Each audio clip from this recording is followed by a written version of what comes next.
So hi guys, kami ritong reporter sa sa katong group 2 which is ang KKK. So unsa din ning KKK? KKK stands for Kataas-taasan, Kagalang-galangang, Katipunan ng mga anak ng bayan. So mo ni ang atong itakol karon which is the very first question here is ngano naa siya. Ang KKK which is dili pud yun na siya sa panjud kanang kinaunahan jud nga gihimo. Natay kuan kanang mga leaders pud sa una mga gabuhat og kanang revolts, no, revolto. So let's tackle first na nganong na KKK. So ang purpose lang ni, ang goal lang ni is to unite as all Filipinos and to achieve full independence, no, para to malikay sa mga abuse, sa mga harm, sa mga slavery, sa which is colonized man dito sa una sa mga Spaniards, no. So first is wala pa KKK na jud tay sinauna leaders which is silang Diego Silang, no, pero lang ni siya ang iyang revolt bitaw is kanang dili siya bitaw whole Philippines which is sa iyang lugar dito siya nag-revolt, no, dito siya nag-report, no. So dito siya nag-report sa iyang lugar and sa iyang province, no, which is sa Ilocos. So si Diego Silang sa una is ginatawag ni siya El Rey de Ilocos, King of Ilocos, no. So his fight was not for the whole Philippines bitaw, no, which is iyang province. So kini nga type of propaganda was nag-contribute silang silang Rizal, Del Pilar, Lopez Haina, no. So ang ilang gina-ask for to the silang province was wala sila ga complete bitaw kanang full independence jud bitaw kanang sa nation jud nagkuan na sila reforms, equal rights mo jud na ilang maro jud na ilang gina-ask sa mga dito sa ilang province ra, no. Now diri na pud sa Kartilya, no. To guide its members, the Katipunan created rules and values. The most important guide was the Kartilya ng Katipunan, written by Emilio Jacinto in 1896. So kini si Emilio Jacinto which is napaka-kwan kay sa una, talented boy or man, guy. Mo na siyang inspired po sa mga kadaghanan, no. So si Jacinto daw ni-join siya siya 18 years old, no. Dito siya nag-eskwela sa University of Santo Tomas which is UST. Then pag gumana to eskwela siya which is nakita ni Andres Bonifacio ang ni Jacinto ang pagka-intelligent bitaw, no, nabantayan niya. So kini po si Bonifacio, no, naghimo po siya Decalogue, no. Ang Decalogue kalayan ra sa Decalogue og Kartilya ang Decalogue kay more about patriotism and duty ba. Mga Filipino so dapat magbuhaton para maglikay og samok while ang Kartilya was a deep meaning, no. Yun siya kumbaga kita as Filipino dapat atong hinumduman nga Filipino jud ta so mo lang kalayan. That's why himself later set aside that his Decalogue and adopted Jacinto's Kartilya. Ang Decalogue ni Bonifacio is love God, love country, no, justice, respect, loyalty. While kang Jacinto is full moral guide daw for us kita nga nabuhi diri sa Pilipinas, no. Mo na ang pinaka ni Emilio Jacinto mo iya ang Kartilya mo ginakuan sa Katipunan, no? So nakakuan po ni Jacinto sa una was nahimo siya commander in Northern Luzon, no? So dako na kay nga rango guys, commander sa Northern Luzon. Pero at age niya pagka 24 years old niya nakuan siya malaria, no. Yang sakit na kuan siya malaria. So akong summarize lang, no, katong mga gatong Kartilya ni Jacinto. So pasabot ng Kartilya ni Jacinto is to follow, no, kita tanan mga Filipino is mo follow ato nga Kartilya, mga rules man to, mo to yung rule book na to sa una, no, which ay di lang sa una karon pud, no. So ang Kartilya divide into two parts, no. Ang una, how to be a good person, ang ikadua is how to treat each other, no. So how to be a good person, rules about honesty, morality, and being an upright individual. So ikadua, how to treat others, rules about respect, equality, and treating fellow men with fairness. Mo na ang gina-follow na to sa una ug karon. Mo nang kita tanan mga Filipino jud dili jud ta magkuan nang kumbaga mag-unay bitaw. We should respect each others and treat fairness. So walay chaos or unsa man ang mahitabo nga di maayo. So katong 14 rules nga Kartilya is ako members na may mupa na to. Bahala mo report ato no, so mo ni sila. Let's dive into the rules of Kartilya. First is the life that is not consecrated to a lofty and reasonable purpose is a tree without a shade, if not a poisonous weed. It says that life without a noble or a meaningful purpose in life is like a tree without a shade, and it's not harmful like the poisonous weed, but it's still useless because it doesn't provide calm, comfort, and benefits for others. But if you are a tree with a shade, you are a helpful, comfort, and inspiring person. The second one is to do good personal gain and not for own sake is not a virtue. Meaning, doing something good only because you want something in return like money, praise, and recognition. True godness comes from doing right, not because what you will get from it.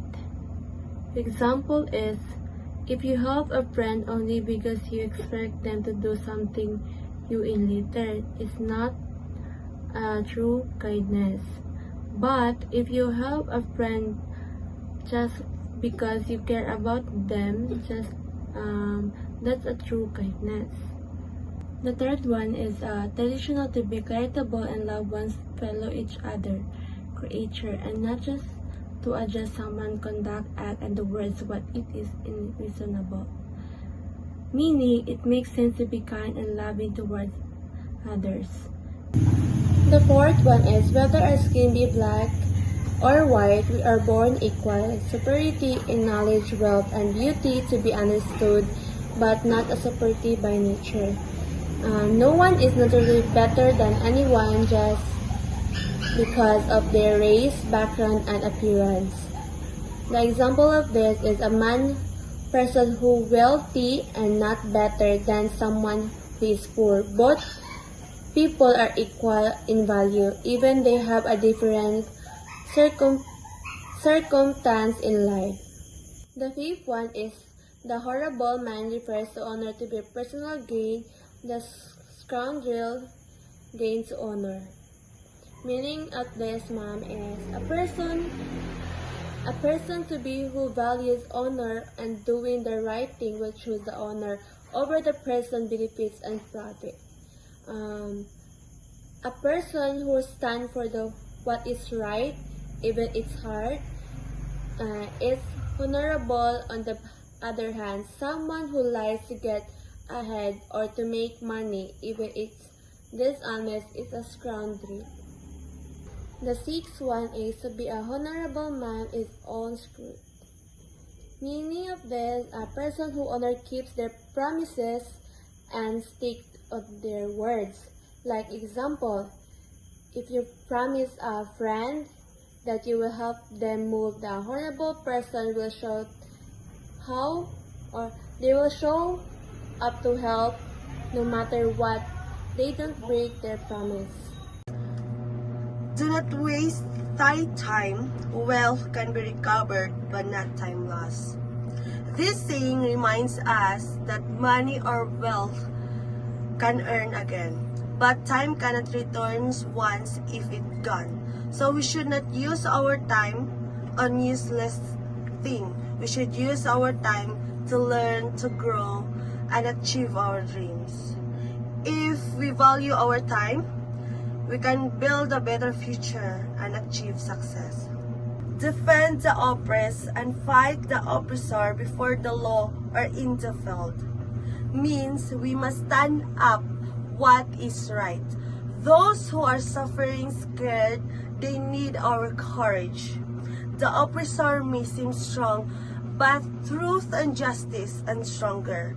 Be brave, be fair, and do not fear, because standing for justice makes you a truly hero. The prudent man is sparing in words and faithful in keeping secrets. This saying means a wise person does not talk too much and knows when to stay quiet. He thinks before he speaks and does not waste word. On the thorny part of life, man is the guide of woman and the children. And if the guide leads to the precipice, those whom he guides will also go there. It teaches us that man carries a big responsibility. A man must be wise, careful, and good in his action because his family follows her. If he chooses the right path, his family will have safety and success. So the 11th rule of Kartilya is, thou must not look upon a woman as a mere plaything, but as a faithful companion who will share with thee the penalties or of life. Her physical weakness will increase thy interest in her, and she will remind thee of the mother who bore thee and reared thee. So, if you're in the community of KKK or Katipunan, you must respect your wife as your companion. Because woman is, mo na sila ang nag-lose o nagpag-anak ka na to. So, woman must be respected as your equal partner and not to be treated as a subject or an amusement or a plaything. So this is the 12th rule of the Kartilya. So the 12th rule of Kartilya is, what thou does not desire done unto thy wife, children, brothers, and sisters, that do not give unto the wife, children, and brothers and sisters of thy neighbor. So it means that do not do to the wife, children, brothers, and sisters of your neighbor the things that you would not want done to your own wife, children, brothers, and sisters. So it teaches us mutual respect, equality, and solidarity. So it, in short, treat other people's family with the same respect and care to your own family. So, 13th rule of Kartilya. Man is not worth more because he is a king, because his cloth is aquiline and his color white, not because he is a priest, a servant of God, nor because of the high prerogative that he enjoys upon earth, but he is worth most who is a man of proven and a real value, who does good, keeps his words, and worthy and honest, he who does not oppress nor consent to being oppressed, he who loves and cherishes his fatherland, though he be born in the wilderness and know no tongue but his own. So it says that a person's true worth is not measured by status or position. Either you are a hari or you are a king, lakan, that is lakan sa una tawag nila sa hari, and sa pa kadako imong status sa kinabuhi kay sa katipunan ginatreat kanila as equal. Instead, a man's worth is measured by his character and actions, like doing good and being honest, keeping his word, and especially the love for his country. This is the last rule of the Kartilya. When these rules of conduct shall be known to all, the long for the sun of liberty shall rise and brilliant over his most unhappy portion of the globe, and its rays shall diffuse everlasting joy among the confederated brethren of the same race. The lives of those who have gone before the fatigues and the well-paid suffering will remain. If he who desires to enter has informed himself of all these and believes, he will be able to perform what will be his duties. He may fill out the application for admission. So, based on the research, it says that when the people follow and understand these rules of conduct, good values, discipline, and principle of Katipunan, the long-awaited sun of liberty, which is the freedom, will finally shine on the Philippines, which was described as the unhappy portion of the globe because of colonization. This freedom will bring everlasting joy and only to the living, but also honor to those who sacrificed their life before. The struggles and suffering they endured will not be forgotten. In short, this rule reminds members that freedom, the son of liberty, will only come if everyone lives by the principle of the Kartilya. Sacrifices will be honored, and every member must be fully aware and committed before joining the Katipunan.